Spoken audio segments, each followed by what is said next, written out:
Before we move into the next portion, I wanted to take a moment and talk about something that I have struggled with in the past, and I had to work through myself and with some other people to really understand what we at Westgate are trying to do.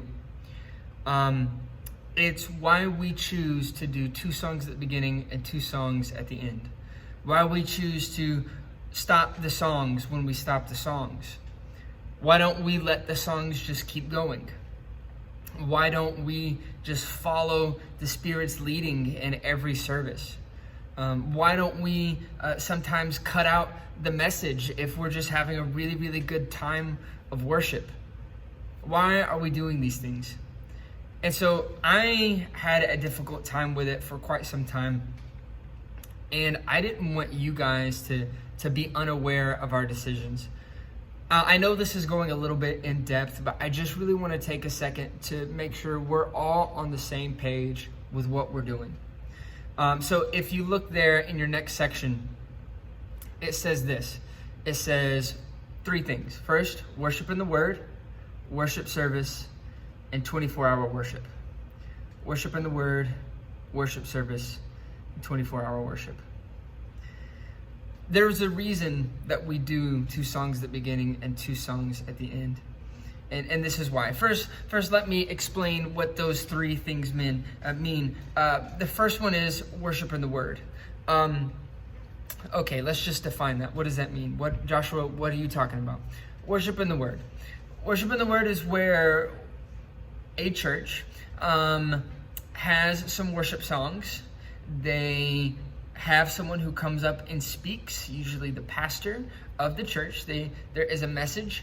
Both of those things are combined, and usually people will start in a timely manner and they'll end in a timely manner. Worship in the Word. The second category is worship service. Worship service is this. Worship service is what we see like Bethel do. Very, very Bethel. Just like these 2-hour services of, all right, well, now we're just going to go into this song. And now we're just, we're just going to sit here and we're not going to sing. And we're just going to build the music up. And we're just going to follow the Spirit's leading. Sometimes Elevation Church will do this as well. A Transformation Church will sometimes do this as well. Under worship service, you could really say, this is where we follow the Spirit. This is where, it's really moving, it's really powerful, so we lean in and we really go after that. So we have worship in the Word, we have the worship service, and then we have 24-hour worship. There's a place called IHOP, and it's not the breakfast place. It's called International House of Prayer. And at IHOP, they have 24-hour worship. They bring in different bands, different musicians and singers in a 2-hour rotation, and they have them play different songs for those 2 hours, and then at the end of that 2-hour set, the next band comes up and starts getting set up. So by the time the first people end, the second people have started, and there's no break. That is 24-hour service where they're just continually in God's presence, and they're continually praying and just soaking in His presence. Now, all 3 of these things, worship in the Word, worship service, 24-hour worship service, there's a place for all 3 of these. All 3 of them are good and needed in the life of a Christian. For someone who is new to God's presence, they need to have the worship and the Word. They need to understand what it's like to ease into God's presence. They, as the Apostle Paul puts it, they need milk, not meat. And then they need to know how to live, how to go out and actually put it into action, worship in the Word. And then there's a worship service where you just kind of sing and you just kind of sit in it. And that might be for a little bit more mature Christians. where you can just kind of follow the Spirit's lead and go where you want to go and sing what you want to sing. And then after you're done, after the people are done singing, after the music has stopped, you can just kind of be done.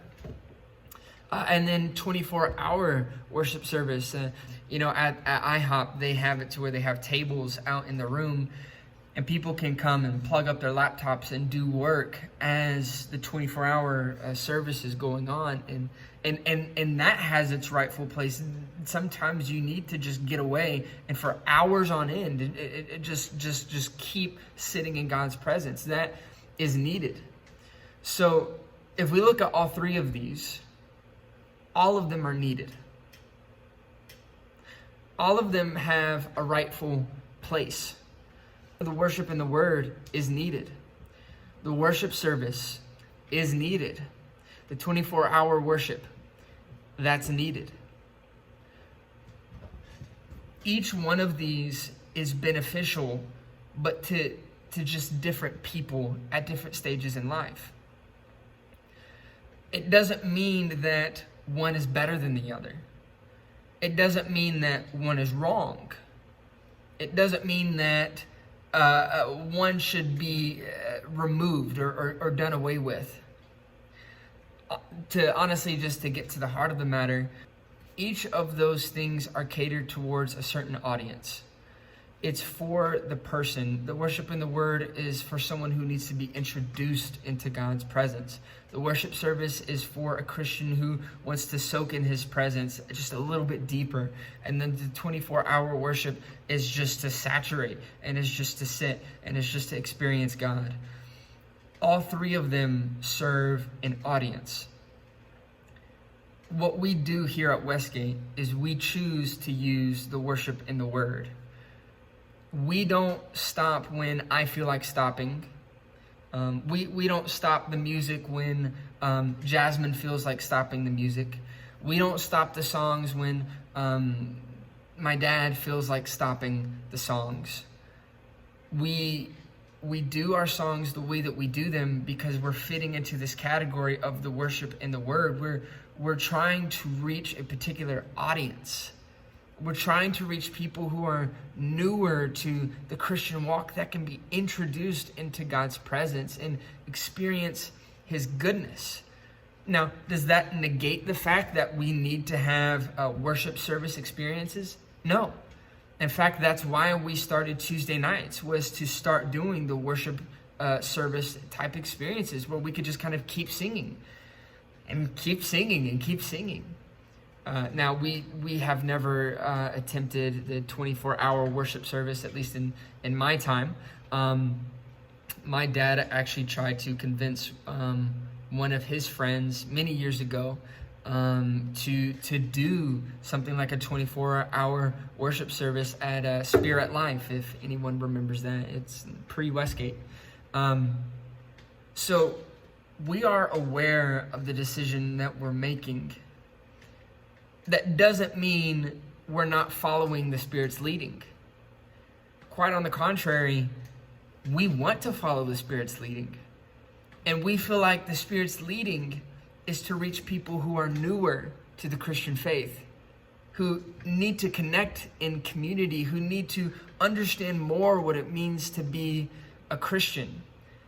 That's why we've chosen to do the worship in the Word. Now, that doesn't just mean we stop the song right at the end of the song and we don't keep going. Oftentimes we, tag it at the end, or we keep singing as we dismiss. I don't know when you're watching this, but we did that just a few weeks ago. So the main thing I want to get across to you is that we're not doing this because it's any one particular person's preference. It's not my preference to stop the songs early. We are trying to reach an audience, the people who walk in the door. We are catering to what they need, and they need an introduction. That's who we're trying to reach. And so that's why we're making the decisions that we're making. That's the bigger picture vision. And so sometimes if we cut an interlude that's really long and has a sick guitar solo, That is why. Is because I don't want new people coming in to feel awkward, like, oh, what do I do now? I don't really know, 30 seconds of just silence and me swaying back and forth. What do I do? So that's why sometimes we shorten those sorts of things to keep them engaged with singing. There are other decisions that we'll make behind the scenes with song order, or which songs we choose and which ones we don't choose because of this. And it's an underlying thing that I really struggled with. And so I just kind of wanted to take some time. I know this is a longer video, but I really wanted to give ample time to explain this one. And hopefully you now have a better understanding of those three things, the worship in the word, just doing the songs and making sure we have time for our message and making sure people feel like their time is respected. The worship service, having time where you can just push in and push in and push into God's presence. And then the 24-hour service where you can just soak in his presence. All three of those are good, but cater to different audiences.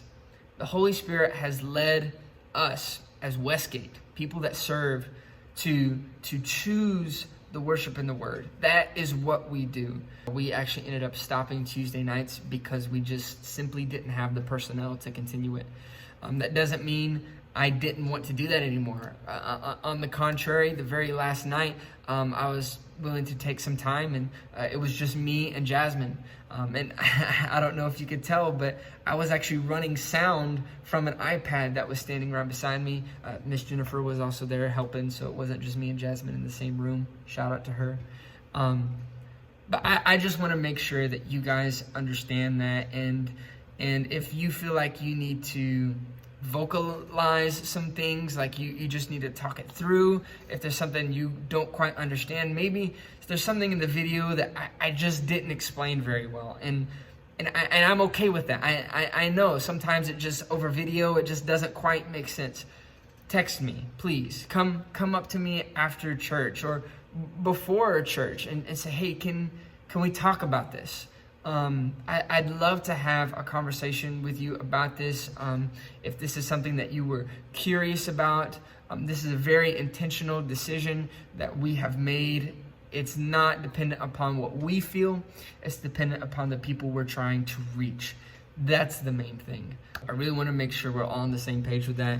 We will get back to the next section.